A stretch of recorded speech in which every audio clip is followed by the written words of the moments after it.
नमस्कार साथियों, एक बार फिर से आपका GK study Rajasthan YouTube channel पर स्वागत है।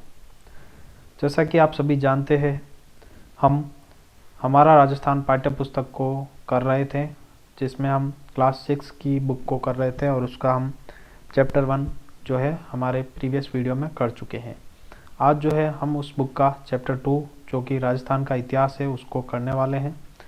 तो आप सभी ने अभी तक हमारे इस चैनल को सब्सक्राइब नहीं किया है तो कर लीजिएगा और बेल आइकन को ज़रूर प्रेस कर लीजिएगा। चलिए बिना समय गवाए आज की जो क्लास है वो हम शुरू करते हैं। निकालते हैं हम अपना चैप्टर 2 निकाल देते हैं हम। और अभी तक आपने जो प्रीवियस वीडियो है हमारा नहीं देखा है तो आप उसको ज़रूर देख लीजिएगा, जिससे कि आपको चैप्टर 2 को समझने में और भी ज़्यादा आसानी होगी और उधर जो इम्पोर्टेंट प्रश्न थे आपके वो भी कवर हो जाएंगे। चलिए देखते हैं हमारा दूसरा चैप्टर जो कि राजस्थान का इतिहास। ठीक है, राजस्थान का इतिहास देखने वाले हैं, शुरू करते हैं। चित्तौड़ जिले के छोटे से गांव बाटोली का छात्र रमेश दीवार पर लगे राजस्थान के मानचित्र को ध्यान से देख रहा था। उसने अपने शिक्षक से प्रश्न किया, सर हमारे राजस्थान का नाम राजस्थान है तो हमारे क्षेत्र को मेवाड़ क्यों कहते हैं? मेरे मामा जोधपुर रहते हैं पर वो कहते हैं कि हम मारवाड़ में रहते हैं, ऐसा क्यों? आपके मन में भी अक्सर ऐसे प्रश्न आए होंगे जब आप छोटे होंगे, तो आपने भी सोचा होगा कि अगर राजस्थान है तो मेवाड़ क्या है, मारवाड़ क्या है, राजस्थान क्या है? तो शिक्षक ने कहा, रमेश, मेवाड़ मारवाड़ हमारे क्षेत्र के प्राचीन नाम है। आप सभी जानते हैं ये प्राचीन जो राज्य थे उनके नाम है। राजस्थान जो आज हमें दिखाई देता है, पुराने समय में ये ऐसा राजनीतिक इकाई नहीं था।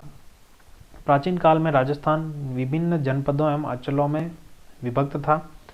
ये जनपद एवं अंचल भौगोलिक स्थान अथवा वहाँ रहने वाली जाति के नाम से जाने जाते थे, जैसे जांगल, मरु, अर्जुनायन, शिबी, मेवात, हाड़ौती आदि।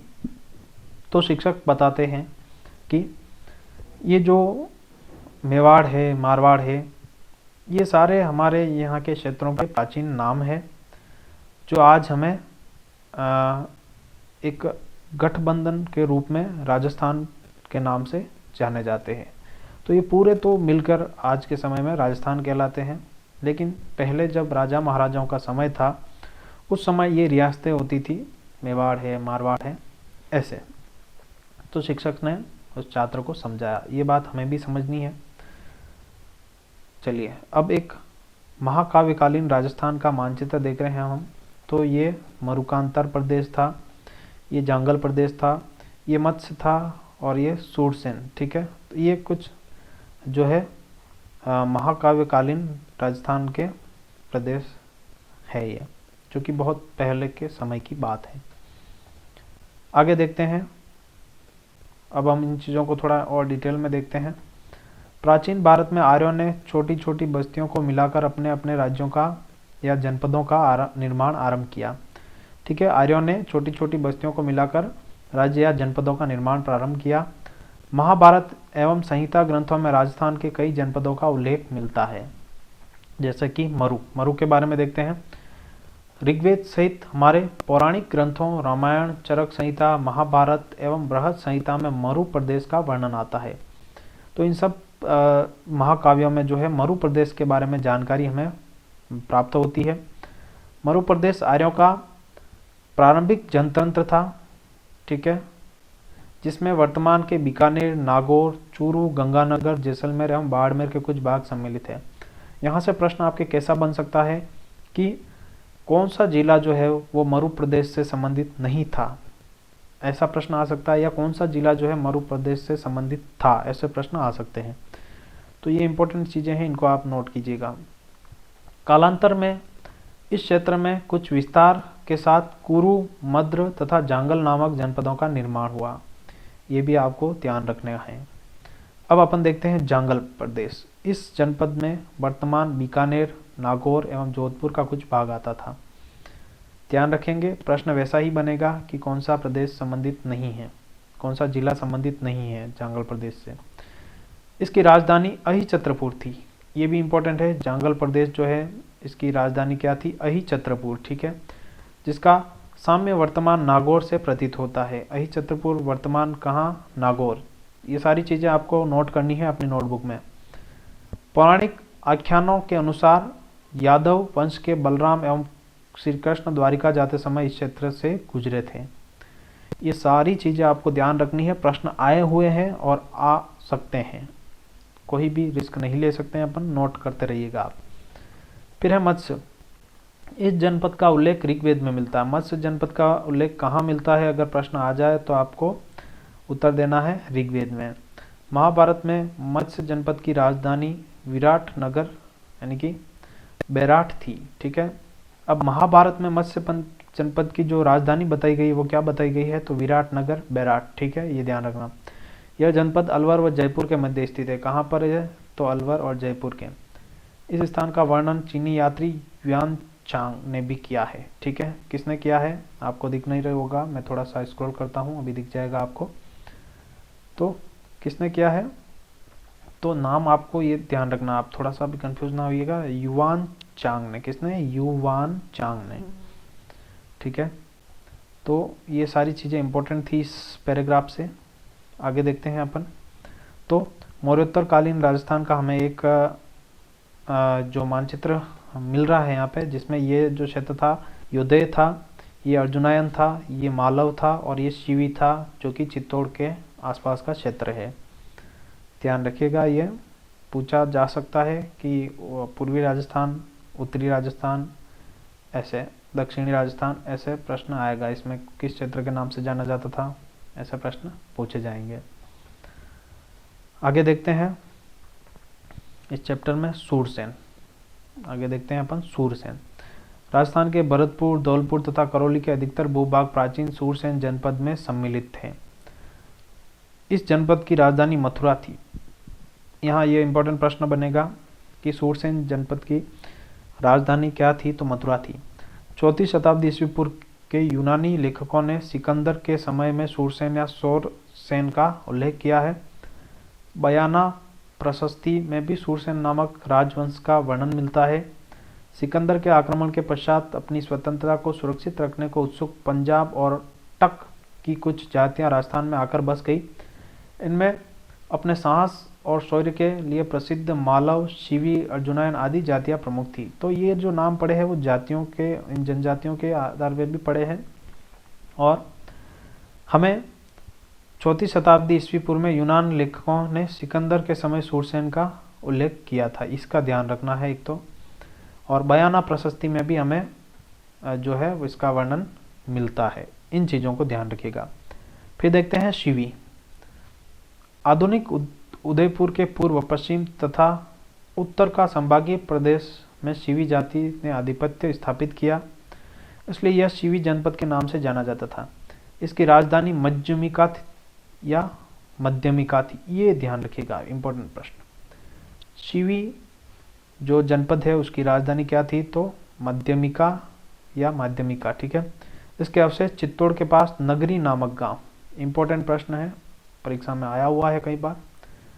तो इसके अवशेष कहाँ मिले हमें? चित्तौड़ के पास नगरी नामक गांव में मिलते हैं। इस भूभाग को मेदपाट या मेवाड़ या प्रागवाड़ भी कहा जाता है। इंपॉर्टेंट, ठीक है। ये जो आपका पैराग्राफ है पूरा इंपॉर्टेंट पैराग्राफ है, इसको आप नोट कर लीजिएगा। अगला देखते हैं अर्जुनायन। भरतपुर अलवर प्रांत के अर्जुनायन अपनी विजयों के लिए प्रसिद्ध थे। अर्जुनायनों ने मालवों के साथ मिलकर विदेशी क्षत्रपों को परास्त किया था। इसमें जगह का नाम भरतपुर अलवर प्रांत के थे अर्जुनायन, और ये जो है विजयों के लिए प्रसिद्ध थे। और इन्होंने जो है मालवों के साथ मिलकर किसको पराजित किया था? तो क्षत्रपों को, ठीक है। इन सब चीज़ों को आपको नोट करके रखना है, इम्पोर्टेंट चीज़ें हैं। आगे देखते हैं मालवा। मालवों की शक्ति का केंद्र जयपुर के निकट नगर था, जो वर्तमान में टोंक जिले में स्थित है। कालांतर में ये अजमेर, टोंक एवं मेवाड़ क्षेत्र तक फैल गए। टोंक, प्रतापगढ़ एवं झालावाड़ का क्षेत्र मालव देश के अंतर्गत आता था। मालवा की दिग्विजय का यूप अभिलेख नानसा भीलवाड़ा में लगा है, ये ध्यान रखिएगा। मालवा की दिग्विजय का युग अभिलेख कहाँ, तो नानसा भीलवाड़ा में, ठीक है। मालवा की शक्ति का केंद्र तो जयपुर के निकट और वर्तमान टोंक जिले में, ठीक है। कालांतर में ये अजमेर, टोंक एवं मेवाड़ क्षेत्र तक फैल गए थे, ठीक है। ये सारी चीज़ें, और टोंक, प्रतापगढ़ एवं झालावाड़ का क्षेत्र मालव देश के अंतर्गत आता था। ये पूरा पैराग्राफ जो है आपका इम्पोर्टेंट है, आपको नोट करना है इसको, ठीक है। फिर है योद्धे। राजस्थान के उत्तरी भाग का योद्धे भी एक शक्तिशाली गणतंत्री कबीला था। क्या था? शक्तिशाली गणतंत्री कबीला। संभवतः योद्धेयों ने ही उत्तरी राजस्थान से कुषाण शक्ति को नष्ट किया था। प्रश्न ऐसा आएगा कि जो उत्तरी राजस्थान से कुषाण शक्ति को नष्ट किसने किया था, तो आपको उत्तर देना है योद्धे, ठीक है। अगला, गुप्त काल तक भी ये गणतंत्री व्यवस्थाएं अपने अपने क्षेत्र में बनी रही। ऐसा प्रतीत होता है कि गुप्त सम्राटों ने इन्हें अर्ध आश्रित रूप में बनाए रखा, परंतु 5वीं सदी के बाद के हूण आक्रमणों ने यहाँ के गणतंत्री जनपदों की व्यवस्था को समाप्त कर दिया। बृहद संहिता नामक ग्रंथ में इसके पतन की चर्चा है। इसके बाद ये जनपद अन्य नामों और सीमाओं को लेकर सामने आते हैं, जैसे मेवाड़, वागड़, मारवाड़, हाड़ौती, ढूंढाड़, मेवात, ठीक है। हूणों के आक्रमण ने इस गणतंत्री व्यवस्था को समाप्त किया, ऐसा प्रतीत होता है। और उसके बाद जो है ये इन छोटे छोटे प्रदेशों के रूप में उभर कर आते हैं। अब अपन इनके बारे में देखेंगे। तो आप जो इम्पोर्टेंट चीज़ मैं बता रहा हूँ इन सबको नोट करते रहिएगा, और आपको भी कोई चीज़ इम्पोर्टेंट लगती है तो उसको भी आप नोट करते रहिएगा। अब देखते हैं मेवाड़। प्राचीन शिवी जनपद वाले क्षेत्र को मेवाड़ कहा गया। आधुनिक उदयपुर, चित्तौड़गढ़, प्रतापगढ़। तो कौन सा जो प्राचीन शिवी हमने देखा था उसी को मेवाड़ कहा गया है। जो आधुनिक हमारे जिलों के संदर्भ में देखें तो उदयपुर है, चित्तौड़गढ़ है, प्रतापगढ़ है और राजसमंद है, भीलवाड़ा है। इन क्षेत्रों को मेवाड़ कहते हैं, ठीक है। इस क्षेत्र पर 7वीं शताब्दी से आधुनिक राजस्थान के निर्माण तक गुहिल सिसोदिया वंशों का राज्य रहा।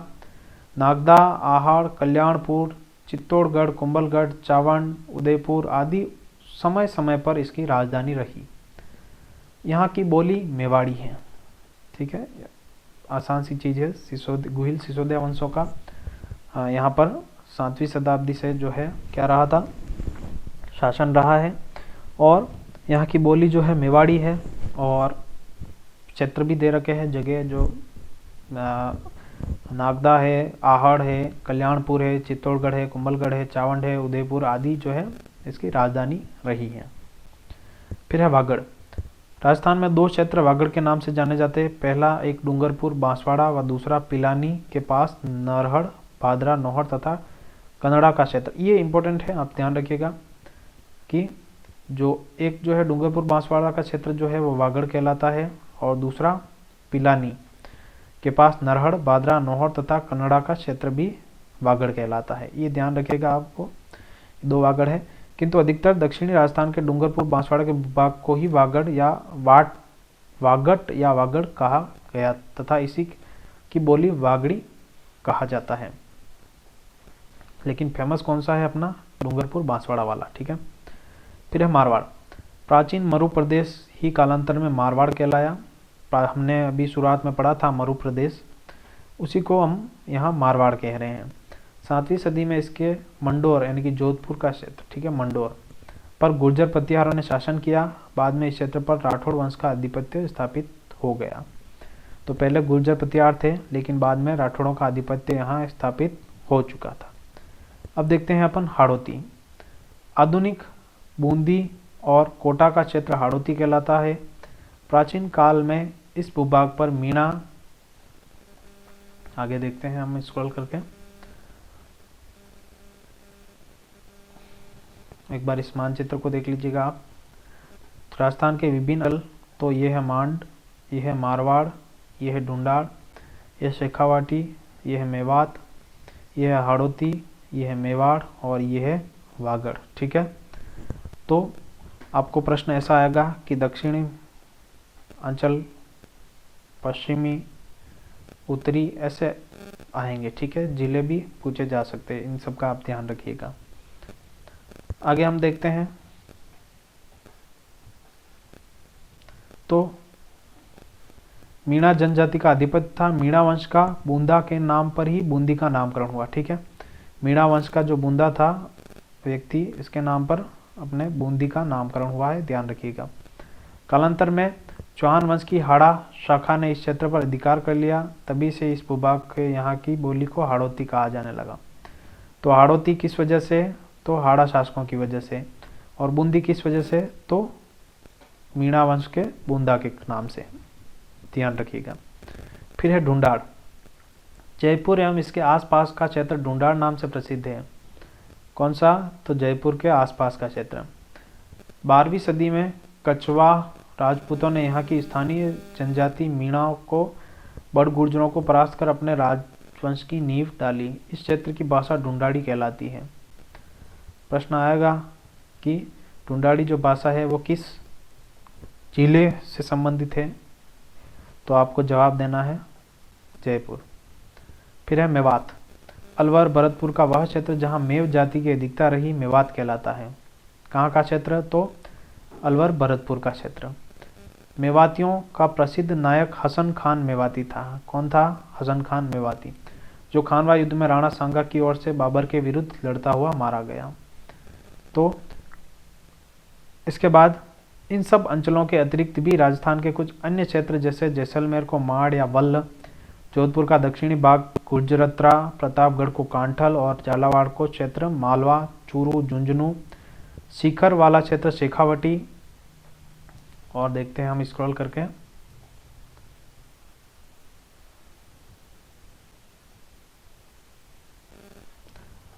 तो